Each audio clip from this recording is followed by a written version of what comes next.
তো সবচেয়ে গুরুত্বপূর্ণ যে বিষয়টা তোমরা তোমাদের হাতে তোমাদের কোড ফাইলের ভিতরে তোমরা যে ফাইলটা নিয়ে যাবা সেটার ভিতরে কি, কি নিয়ে প্রবেশ করতে পারবা তোমরা পরীক্ষার কেন্দ্রে।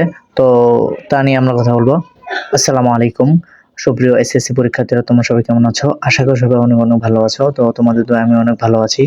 তো তোমরা আসলে যে কেন্দ্রে যে প্রবেশ করবা এখন তোমরা কি, কি তোমাদের যে বস্তুগুলো আছে তোমরা কি, কি নিয়ে প্রবেশ করতে পারবা? তো আমরা যদি এখন দেখি তো তোমরা মূলত তেমন কিছু নেওয়ার দরকার নাই।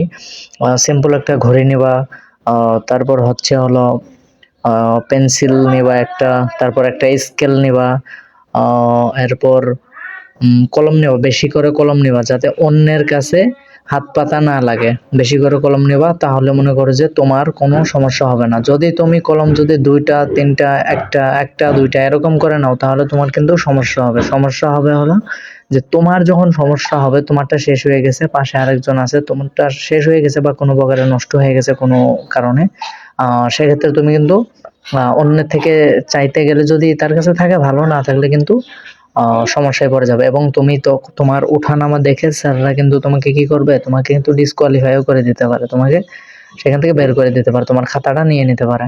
তো যাই হোক, এখন আরেকটা কথা, তো তোমরা যে কলমটা দিয়ে লেখবা, তো প্রথম যেহেতু তোমাদের পরীক্ষা, তো সেই জন্য তোমরা করবা কি যে তোমাদের কলমটা যে কলমগুলো দিয়ে লেখবা সেই কলমটা দিয়ে কিন্তু একটু আগে থেকেই কিন্তু একটু আহ লেখবা। এমনিতেই লেখে সেই কলমের উপরে যে অংশটা থাকে সেই অংশটাকে তোমরা একটু সফট করে নেবা। এমনিতেই গড়গড়া ইয়ের মতো এরকম থাকবে।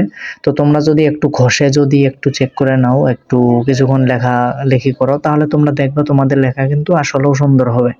তো এই হলো কথা। তো এই পর্যন্তই ভিডিও। তো পরবর্তী ভিডিও পর্যন্ত, পরবর্তী আপডেট পর্যন্ত তোমরা সবাই ভালো থাকো, সুস্থ থাকো। আসসালামু আলাইকুম।